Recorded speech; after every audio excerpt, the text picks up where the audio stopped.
What's up, YouTube world? It's Fitman Aquatics. So today is finally the day that I'm setting up the 40-gallon tall. I probably won't have like a whole time lapse because it's going to take a while, but I will try and make clips of the various steps as it goes along. I decided actually to take a break for a quick second to record this so that you guys kind of see my plan of action as it slowly develops through various clips that I'll make throughout the day. But the 40-gallon has been moved over. I've already put some sand down in the bottom of it. From there, I'm going to be stringing up all of the filtration, the lighting, all of that to make sure that that's pretty much in place. And I have that all nicely set up, hidden in the back. And then I will be attaching plants to this guy over here. Once the plants get on there, it will be moving it into the tank and then be filling the tank, turning on the filtration, all of that, and then I will probably be setting up the CO2 that I plan on using and running that into the tank as well. So it should get, I plan on getting all of that accomplished today. It'll probably be a good deal of the day, and then I'll give it a couple of days to filter any sediment and stuff out of the water, and then hopefully start adding some like snails and shrimp sometime next week, and be looking into getting the fish that I want started in quarantine, or at least the first batch of fish I wanted started in quarantine, and eventually I will be moving the filter that is currently on the 40 breeder over to this tank as well to add more filtration once the plants for profit setup I have planned for the 40-gallon breeder is up and running. I'm going to be upgrading that filtration system as well. So I'll give you some more updates as things progress for this build. So stay tuned.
And finally, the finished product. So this is a few weeks after I initially set it up. I have added some bucephalandra around different parts of the tank. I've also added some moss and let that Monte Carlo grow in, as well as a small school of emerald rasboras, or dwarf emerald rasboras, and 2 celestial pearl danios. So there's still a long ways to go with this tank until it's fully stocked and set up with everything I want, but I didn't want to wait any longer to put this video out, so I did want to give you all a chance to see how the progress is going, and once it's finally filled in a little bit, what it looks like. So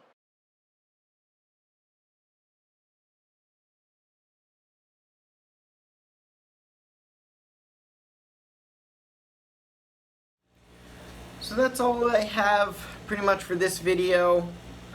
I know there wasn't a lot of footage of the actual setup and all of that, but I didn't think it was necessary for you guys to watch me spend days gluing or super gluing rocks to a piece of sponge.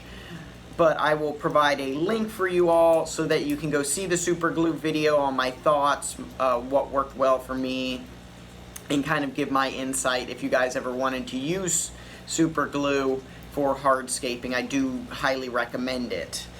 Now, the Buse part of it, you guys probably saw that. It wasn't originally in there, and then I added them later. I got the package, and I was just kind of overzealous and just start putting them in the tank instead of taking the time to set the camera up and record all of that. But I don't think you guys missed too much. It's just me trying to put the Buse shoved in between rocks. So there wasn't a lot of excitement to it, but I just felt like a lot of this was unnecessary for you guys to see, even though I know that it might have helped some people. So if you do have questions about any of that process, please leave a comment down below. I will be very happy to try and explain it as best as I can, and if I can't explain it well enough through words, maybe I can make a video to demonstrate it pretty easily, just as some kind of tutorial. So looking forward for this tank, I do plan on getting some more plants for it. I definitely want to get some more bucephalandra to kind of shove in different spots. I just really like this plant, super easy to grow, different colors, different shapes. I really like this kind of, like, if you look at it really closely, it has a very starry pattern to it. And it comes in all different shapes and sizes, again, that I think are awesome to mess around with. So I will be getting some more Buse. I will also plan on getting some Phoenix moss for the side of the tank closest to me, and some mini rose moss or some rose moss for the back of the tank, just to have some growth all around the tank. And I left some bare patches where you can see sponge in the back, just because I knew people wouldn't really be seeing it very much. So I want to add some moss there so it can kind of cover all those bare patches up. Now, the front, I do have Physodens nobilis trying to grow in. We'll see how well that goes. If it doesn't take very well, I may be replacing it with some other kind of epiphyte plant, some kind of moss. And then I have Christmas moss on the other side, which is actually growing very, very well and is starting to spread quite a bit. So I'm very excited to see how that goes. For fish, I want to get some cories, I want to get some more celestial pearl danios, some hatchet fish, and a honey gourami. Now I know that sounds like a lot, but you have to remember it is a 40-gallon tank and I'm looking all for nano fish. So I definitely want to get at least 8 more celestial pearl danios, because I only have 2 right now, and I'd like a nice school of them. I think the emerald rasboras and the celestial pearl danios will do a lot better with more population. As I mentioned, I want to get a honey gourami. I haven't had great luck with them in the past, but I'm hoping that a bigger tank will do them better. Lots more stuff moving around to give them some kind of interaction and activity, since they are kind of smarter fish, if you will, more along those beta lines. And it will kind of be my lion in the tank, if you will. I want to, as I mentioned, I want to get some cories. I'd love to get some pygmy cories. I would also probably like to get some panda cories, and I've even thought about taking the habrosus cories out of my 40-gallon to put them in here, or just get another colony of them. But we'll see about stocking that. They'll probably be the last ones I add in. And I also do want to get some marbled hatchet fish, probably a school of about 8 to 10 of them, which I think will be great topwater fish. I've heard it helps with getting the nano fish, the celestial pearl danios and the emerald rasboras, to come out a bit more. And I also think it kind of gives that effect of like birds on the surface above the tree, so I think that will give a nice scale to like some bottom, some mid-water, and then those top waters as well. So what I like about this tank, the nano fish I do very much like. Plus and minuses, let me put it that way. The plus for this is they're very small. They have very small mouths, so they don't need a lot of food, and they don't make a lot of bioload, which is good. At the same time, they do give a nice scale to the tank with the tower and the tree. Just the small fish makes the tree and the mound itself look bigger. The Monte Carlo I'm very happy about. It is growing in very well, as you guys have seen, and I'm excited to see it grow even more, get bushier, and hopefully at some point I can start cutting some off and propagating it in other tanks. So that was a big gamble for me. I didn't know if I was going to be able to pull it off, but so far it's working out, and I am very happy about that because I think it looks really well and it has the exact idea that I was going for. And of course the Bucephalandra I'm very excited about, that it does look so nice. It has good texture, it adds some definition to the tank and to that tower itself, and they're all different shapes and sizes, which I find really cool, as this being the first time I've ever worked with them. Definitely will be using them a lot in other scapes here in the future. Now, what I wish I had done better. The tower scape itself, I wish had been a bit more girthier or rounder. I think it ended up being kind of taller, and I didn't spend enough time adding more rocks. I eventually got to the point where, like, this is enough. I'm done with this. Alright, let's put it in the tank. So I wish I had kind of built it up a bit more so it was more of a rounder shape instead of like a pillar type. But it still looks very good. A bigger tree, I thought it was going to be larger when it came in. That's no one's fault. I guess I just should have looked for a bigger tree, but that was the biggest one I'd been seeing around, was a 12-inch one, and I wish I could have gotten like a 14 or even maybe a 16-inch tree, where I think it would have looked even larger, definitely given that tree of life idea. And last, the minus for these fish is they're very skittish. I almost never see any of them if I'm in the room because they're constantly hiding right behind the tower, and the only one I see is the one skinny little celestial pearl danio that is looking better but looked like he wasn't going to make it for a while. We'll see if he can turn that corner. I really hope he can, but other than that, I rarely get a chance to enjoy these guys as much as I would have liked. So I'm hoping in the future with more fish, more plants and stuff, they'll start to come out more and I can enjoy them a whole lot more, but we'll see if that happens. So what I'm going to be doing moving forward with this channel, just so you guys have an update on that, I will be pushing myself very hard to be putting out one fitness video a week. I realize I do a lot of aquarium videos and almost nothing on fitness and nutrition, and that is just a lack of work on my part. Sorry about that. Storage filled up a little quicker than I expected, so had to clear some space out.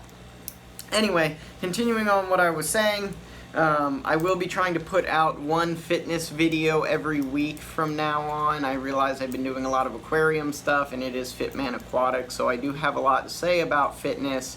I just need to spend the time to actually put those videos together. So I will be trying to add one video a week on the like fitness section. Hopefully my girlfriend doesn't get too upset that I may have to be doing that one night instead of watching TV or something. But hopefully she understands and realizes what I'm, like, the bigger picture of what I'm trying to do. I also want to do another weekly or a monthly update, really. At this point, I think monthly updates are better for me and for everyone else. I just don't think enough happens in a week that you guys can really see all of the change. So a monthly update will do much better, but I feel like it has been a while since I've done a monthly update, so I will definitely be putting one of those out probably in a couple weeks. I do have a few videos first that I would like to get out.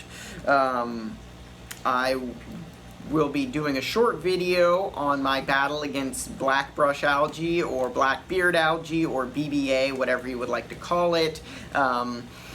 It is a bit of an issue in my 40-gallon the Plants for Profit tank, which is not a good thing if you're trying to sell plants. So I have a few ideas that I have used in the past and had some success with, some failures with, but I will definitely be trying to put a video out about that. It'll be a bit of an experiment, so it may go well, it may go horribly, but I want to put a video out so you guys can see that whole process and then follow along with me as I learn, and hopefully you guys learn to challenge or get rid of this blackbeard algae, which I know can be a nuisance and very hard to get rid of because there's not a lot of fish or inverts that will eat it. And lastly, I do want to make a kind of a propagation, planting, cutting stem plants, attaching epiphyte plants to rocks, all of that, kind of the basic aquarium plants planting 101, if you will. I didn't think I was going to make a video like that because there are a lot of videos out there, but my parents are setting up the 75-gallon or planning to do so, so I really do want to make a really nice video that helps kind of explain how you plant Bucephalandra, how you attach moss using super glue or just fishing line, or how you attach Anubias to a piece of wood, how you attach Java fern to a piece of wood, all of those things so that they can get a better understanding of how to take care of their plants, how to plant them, and how to keep them happy and healthy, because I really do want them and all of you to have a very successful tank that you all can enjoy, and it makes a nice addition to your home that you'll be proud of and hopefully even willing to show off to other people whenever they come around. So I definitely will be doing a video on that, so be on the lookout for that one. I have a lot of great ideas for it, and I think if I can do it correctly and do it justice, it will be a really awesome video that will hopefully help a lot of people down the road.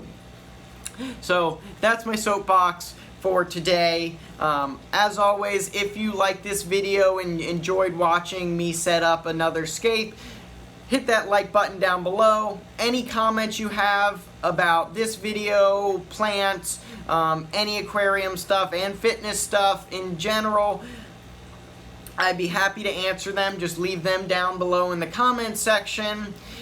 If you're not subscribed, it really will help me out to get this ball rolling and get started here on YouTube. And of course, share this with everyone, your friends, your family, people you don't know, strangers on the street, maybe even the homeless guy. I don't know, I don't care. But if you can share it, it does help me out a lot. So any social networking and spreading the word around, I do really greatly appreciate to get my name out there, and hopefully with the information I'm giving, you all are enjoying the videos and learning a lot from it as well. So that's all I got for today. Until next time, you guys stay great and take care of your tanks. Oh, and one last thing, I almost forgot. There might be a Scape coming in, I don't know, a month or so. Got my hands on a new tank the other day, and I'm pretty excited to set it up, so be on the lookout for that too.